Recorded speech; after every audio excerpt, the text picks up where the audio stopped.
Greetings and welcome to episode number 6 of Repligen's 2021 webinar series. My name is Wesley Straub, Director of Marketing here at Repligen, and it's my great pleasure to host you during this webinar series. Today, in episode number 6, we are talking about a chromatography system. And to go back through episodes 1 through 5, we can look at episode number 2, covered upstream and increasing productivity around the bioreactor, getting more product faster with Excel.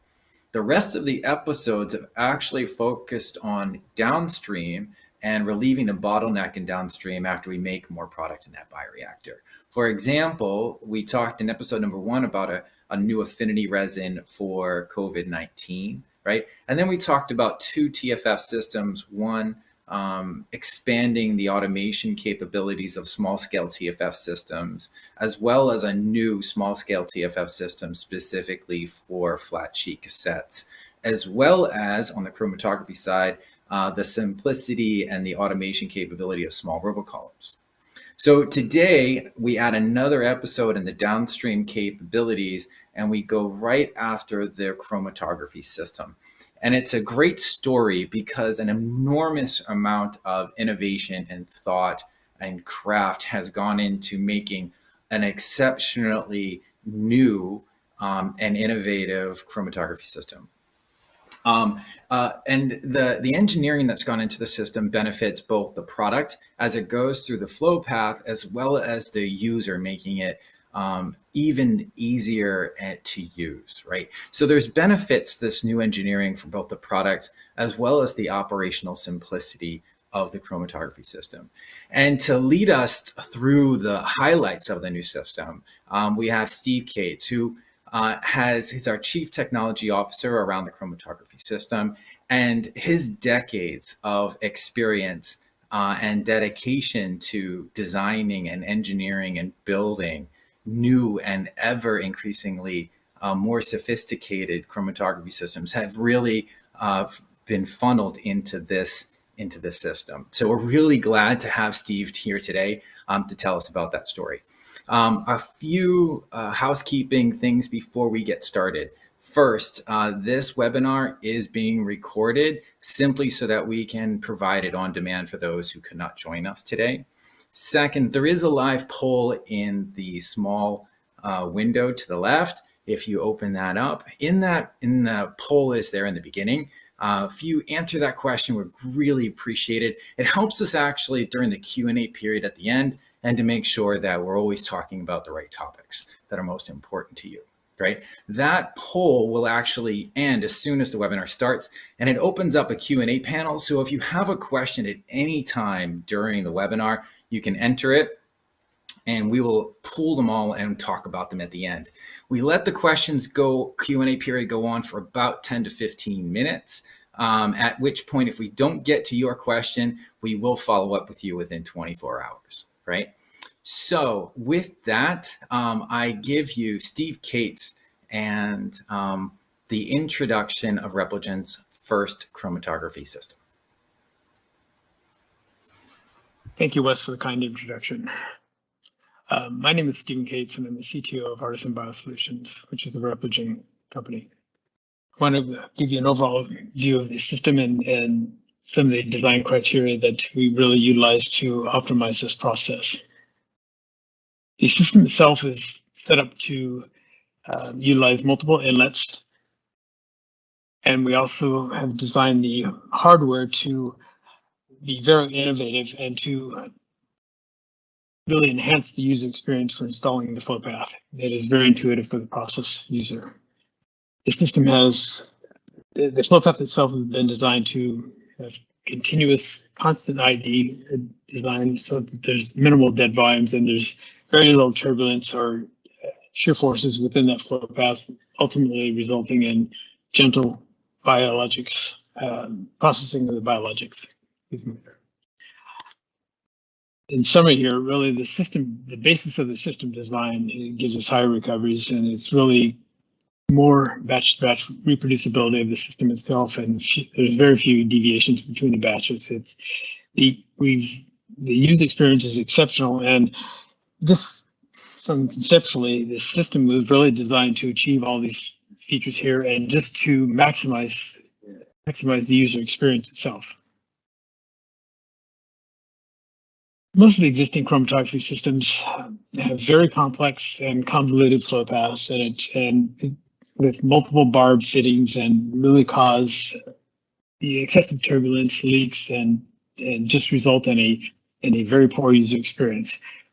The valves are individually positioned and they have very high holdups, and it's really a difficult process to get full recovery back of this thing. The image here just is representative of just some of the very complex flow paths that are out there in the market, and the flow volume is really high in these types of setups, and it really makes the whole process very inefficient. And the turnaround on this is because of the challenging tube design, makes these types of systems very difficult to do, and the repeatability on the process is just very, very challenging to achieve. We've achieved enhanced processing by differentiating our process in multiple ways here. I've illustrated here is we do injection molded tubing with overmold connections and removing hose barbs wherever possible. These provide us with improved process conditions and also minimizing leak conditions as well. Systems are all built with the Repligen exclusive manifold designs, which we're illustrating here, which give you multiple valve ports and pinch points that allow us to do this in a modular fashion. The chromatography valve itself is very specific for the process, which allows forward flow and reverse flow as well as bypass. The software is very intuitive, allowing the operator to almost self-navigate through each of the process steps, whether it be setting up a recipe, whether it be setting up alarm set points. It's very intuitive to walk through each step of the process here. The systems are designed to integrate Opus columns seamlessly and very efficiently. And ultimately, this provides us with a complete solution, which is very, very efficient in the process. This complete solution really entails several aspects of the system itself. The system has multiple block arrays, as illustrated here, and along with the diaphragm pump design allows us to have a very, very tight low volume setup and uniform process conditions.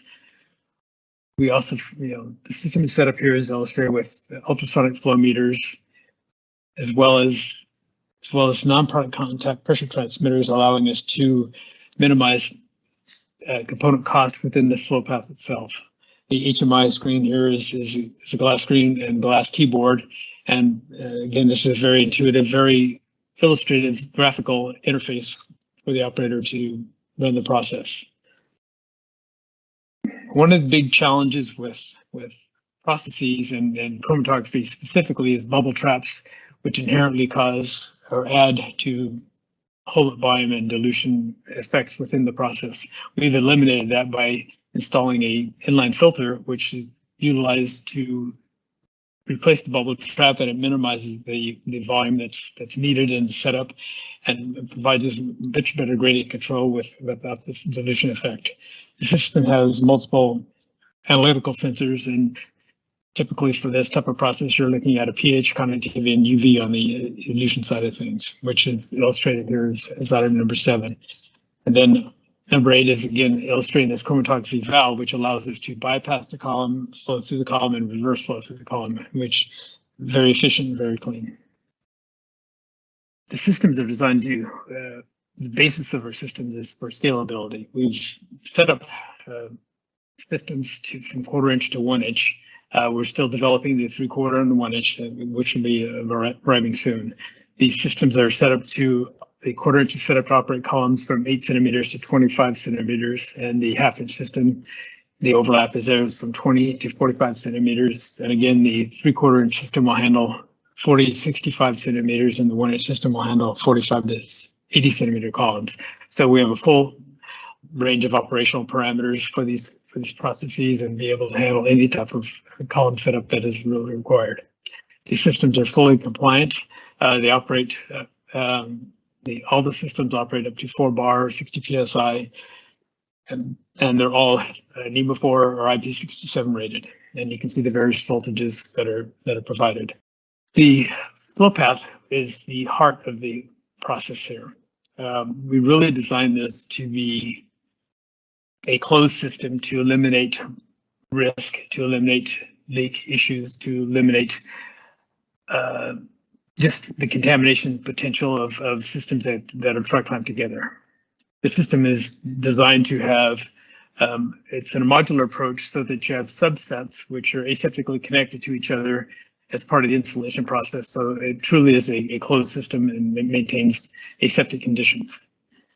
The dead volume illustrated here is essentially the outlet, from the outlet of the column to the distal valve connection, that's used on these systems. This dead volume is, and this system is 60 ml in the quarter-inch system, which is essentially 1/4 of the dead volume of the typical standard system of the same size. Again, we illustrate some of the highlights of the system itself. The bubble trap, which I already mentioned, which is now being filters being utilized as that bubble trap. The inline sensors and the various ports that we have on the setup.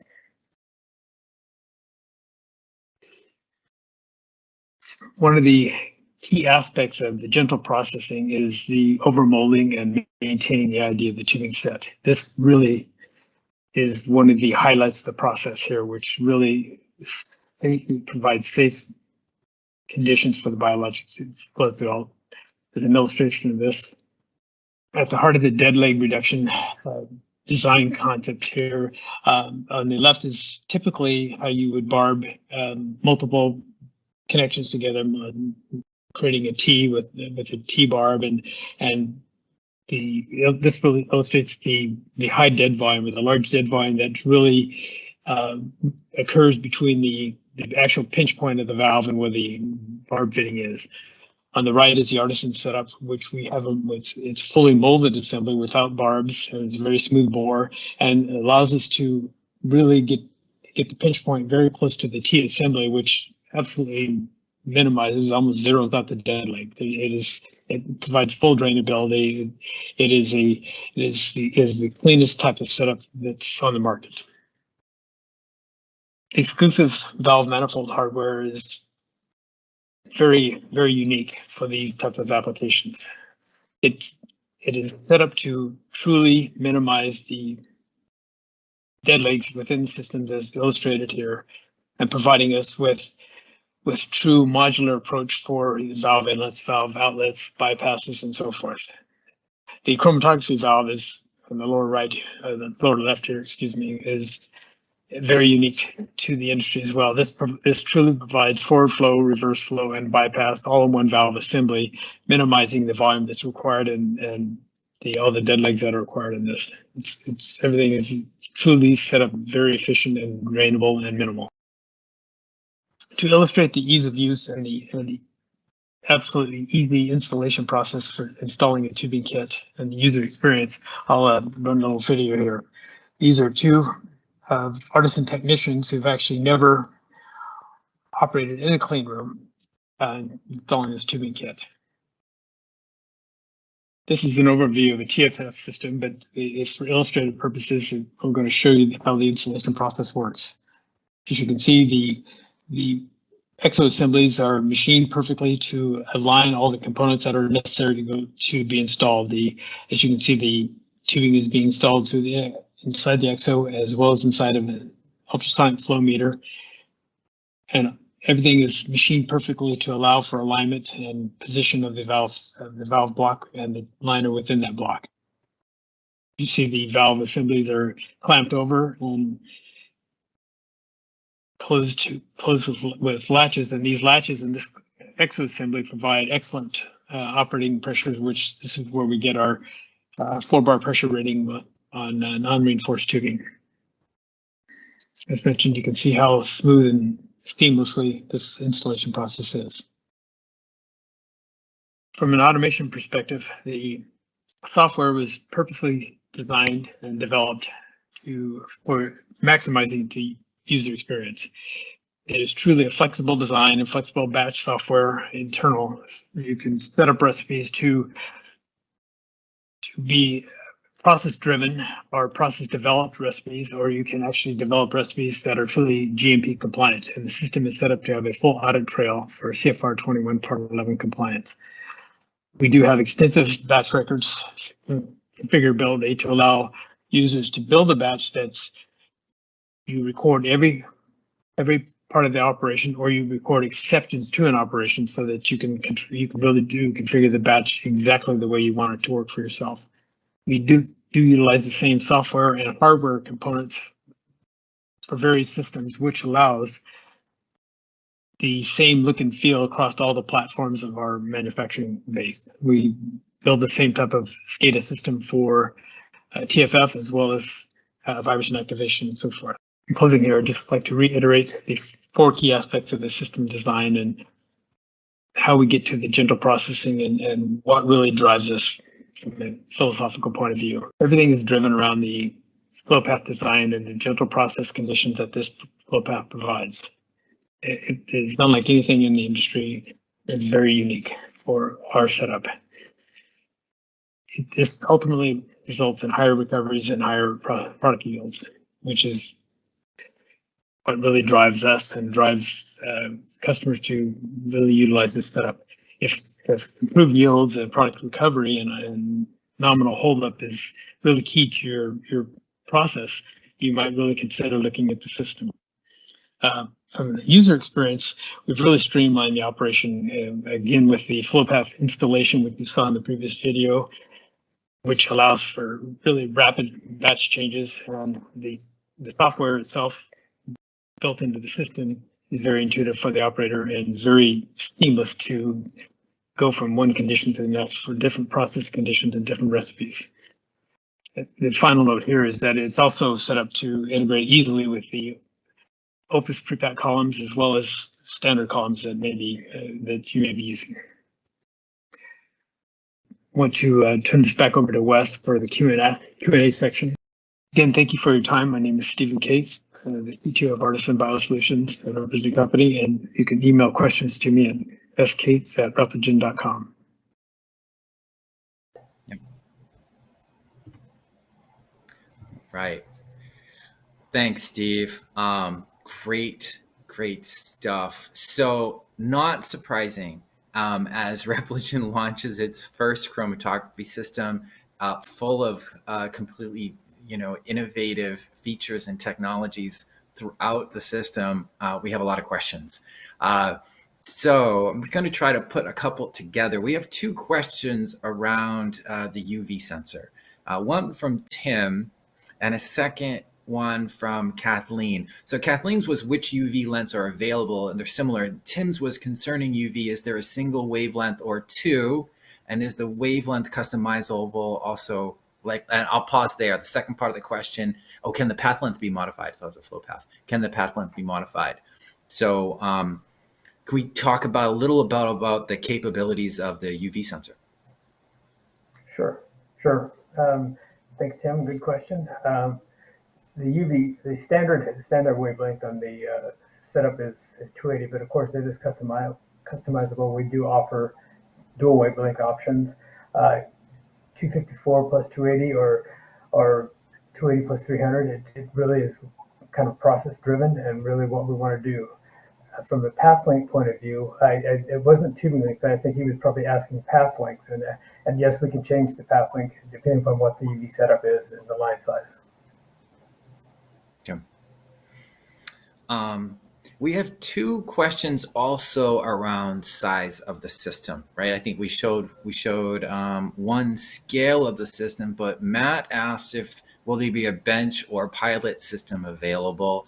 And then we have another question about a smaller scale that might fit on a benchtop. So maybe we could talk about generally what the goal of Repligen across different scales and where the scale of the system is going.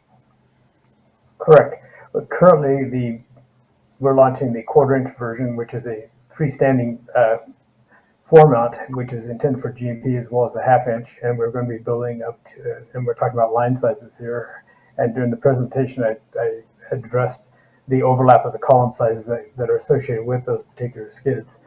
For the half inch and for the half inch and quarter inch system, they're essentially the same physical footprint. It's probably 3 feet wide, 3 feet deep, 4 feet wide, and roughly 5'10" in height. Both of those, the 3/4 and the 1 inch will of course be bigger. We are going to be developing a fuller platform, which includes a benchtop model of this setup for looking more at the gene and cell therapy market, those type of applications. Okay. So Jerome asked a similar follow-up question to that, right? Like, what is the footprint of maybe give Jerome an idea of what the footprint of the quarter-inch system is? Yeah, the system that was depicted there, that was a quarter-inch freestanding system. It was approximately maybe 40, as I said, 4 feet wide, but it's a little under that, 44 inches wide, and approximately 30 with the frame, with the casters and everything. It's 36 inches deep and roughly 70 inches in height. Okay.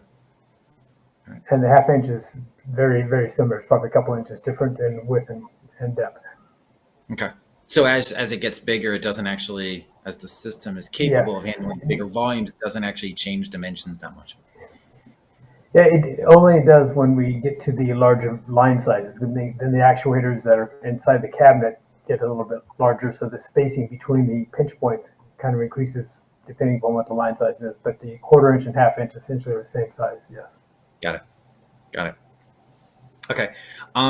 So we've two questions around flow path, which I think is one of the most essential parts, right? It's like that the product goes through the flow path. It's where all the product contact happens. If you're going to take really good care of your product, it kind of starts with the flow path. Maybe it starts and ends right with the flow path. We have one question from Luke's probably wondering how single-use the single-use system is. This question is the entire product contact flow path single-use, or do some skid components have fluid contact, like is a mixture of single-use and stainless steel? And then a follow-up question that's from Finn, how long does it take to install and change out the flow path? Okay. Well, the first question, answering it, is everything on the flow path is single-use, intended to be single-use. Everything has been, there's sub-kits, they've been gamma processed, and they're all aseptic connectors that are installed on the kit, and part of that was on the presentation. That's each of these subsections get installed in the system very quickly, and then the aseptic connectors connect the sections or the subsections together. As far as a turnaround time, it's actually pretty remarkable. Most people don't realize how remarkable it is, but it becomes typically to take out the previous set and install the new set is roughly a 30-minute turnaround time, which is in the industry for GMP processing, that is truly a remarkable turnaround time. Yeah, and I think it's the simplicity that gets us there, right? It's the simplicity. It's very intuitive to do it. Yeah. Very intuitive. It's once you start the process, and there's also a setup screen that we do for the tubing changeout on the HMI. So it actually can walk you through in the HMI as well as just very intuitive, just watching it, just doing it yourself. Okay. All right. And then I'm going to bucket a couple questions that are specifically just kind of details about the system, right? I'm going to go to Jose, which is, how does the filter eliminate the bubble trap? Okay. So the sterilizing filter that's used as replacement for the bubble trap, what we have done is we have automated the vent valve of the filter, and what we do, we have a level switch on the filter itself. So we actually are using the filter's exterior volume around the capsule as a vent. So as it vents up, the pressure switch comes in from the side and closes off the vent valve of the filter. So we actually keep air out of the column by venting it through the filter itself.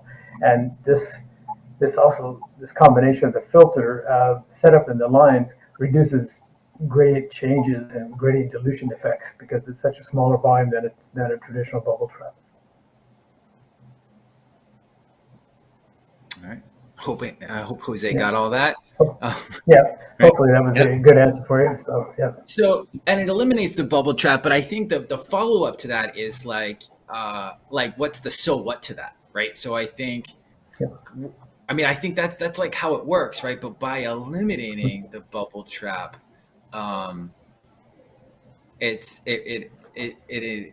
want to say it contributes, right? It adds to the Yeah. recovery Well, of the yeah, it's the whole setup, the nominal fill volume, and I was kind of walking through that a little bit, but the minimal fill volume and the reduced volume because there's no big chamber that a bubble trap usually occupies.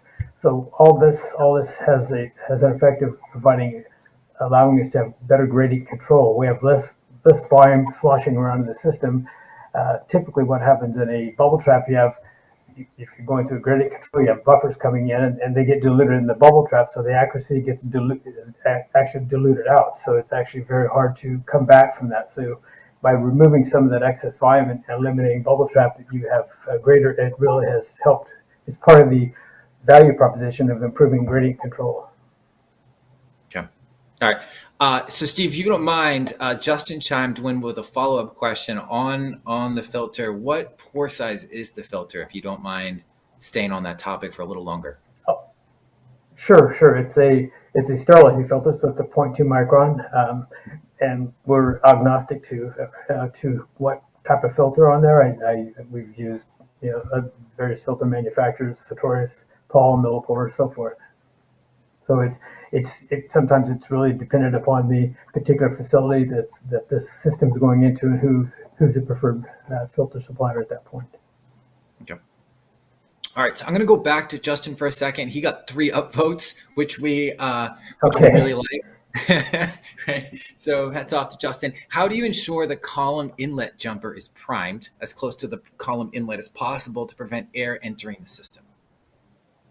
Yeah, the part of the design of the column valve allows us a very short leg, and there's a bypass. There's a bypass at that point that allows the air to be vented when you're actually doing the priming step. So Okay. you have like less than a 2 inch or not even 2 inch length of purge there, and you can purge it right to the column inlet. Okay. And then there were some important questions back to FlowPaths, and I totally appreciate this. So Luke and Matt both have. So maybe first Luke, right? Can you share the approximate cost of the tubing sets? Well, maybe skip that because they're all different. Are the pumps disposable as a part of that tubing set? Yes, the pumps are disposable as part of the tubing set. Again, they're part of the gamma process set itself, so they are all part of the subassembly. Okay. And Matt follows up with that. Is the FlowPath setup for sterile connections? Are the connections customizable? Yes, they are. It's to a point. Of course, we if it's going to be completely, the systems are as they're designed are completely closed, so they have aseptic connectors and several varieties out there. I'm sure the audience is well aware of. So we do provide them with each subassembly, which comprises the entire kit assembly, has aseptic connectors on each end. Now we can also do some that if someone wants a version that's not closed, we do have that option of doing sanitary connectors that are molded TCs on the inlets. So but traditionally, or by and large, these are all closed systems, so the aseptic connectors on the inlets and in between the sections. Yep. And we're talking about the connections that are at the inlet or the outlet, right? The connections in Correct. The middle. Yeah. Right. Yeah. Okay. Yeah. Those are fixed. Okay. Yes. There are a couple of questions around, we show the system in this with one of the Opus columns, but there's a couple other questions around that. Rachel first asked, can it be run with a membrane a membrane first, right? Not just resins. Sure. And then Mark, can it be run with other columns, not just Opus column? Okay, sure. Answering Rachel's question, yes, it can be run as a membrane absorber type of process itself. And as far as other columns, yes, it is generic to that point that just depending on what the connection is for the it could be like a BPG, a standard glass column or something. That's fine too. Okay. Yeah, it's good to know. And then we have 2 questions left, Steve, and then all the rest of the questions that we haven't gotten to yet, as I mentioned earlier, we will follow up with you within 24 hours Sure. for the conversation. So from Jerome, we have, what's the maximum amount of process solutions that be connected to the system at one time? Okay. The system has each pump setup, each channel has 6 inlets. So there's a total of 12 inlets, depending upon your configuration. You may have a Wi-Fi one and a product in one, but you can, there's multiple inlets. So each pump has 6 individual inlets. Yeah, which sounds like a lot. Yeah. Well, and then the system, there is options to have a third pump as well if there needed to be, for like a inline buffer dilution type of setup. Yeah, right. So it's basically 6 on both inlets, right? Yeah. Correct. Right. Yeah, six inlets for each pump setup. Yeah. And Steve, we didn't talk a lot about gradients during the presentation. I think we talked a lot about like some of the engineering and the thought that went into the flow path and the valve blocks. We didn't talk a lot about gradients. So you mentioned it in the Q&A earlier. So last question of the day is from Christian. Could you present some gradient formation data from the system connectivity or something like that? Yes, that's Westside is actually one of the things we'll be doing when we set the demo up in Marlboro, is to generate this data. We do have data from end users as well, but we would like to kind of do this as an exercise inside. But yes, we can provide this data. We would just do this separately, not as part of the presentation, but certainly provide data for you that we've already generated from now, and we're going to continue to do so. Yeah. Steve, I think that's a really good example of one of the, I think this system is so well engineered, right? It's so well engineered for both the flow path and the product and the user. And that things like gradient control, which are hard to quantify, right? They're hard to put inside a spec box.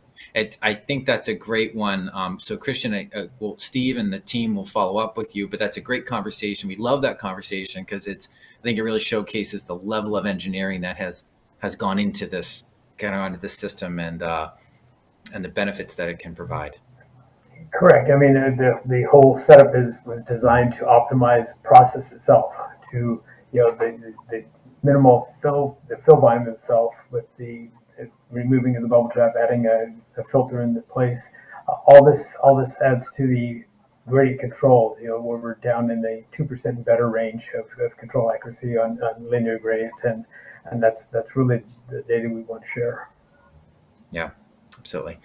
All right, so Steve, that's our last question. We do have some more in the background, but we're going to, to accommodate everyone's schedules and times, we're going to wrap that up. Thank you for your time, Steve, and joining us for episode 6. Really appreciate it. It was truly a pleasure. Thanks, Wes, for hosting it, and I've really enjoyed it. Thank you. Thank you, everyone, for your time joining episode 6. Please join us for episode 7 next month. Take care.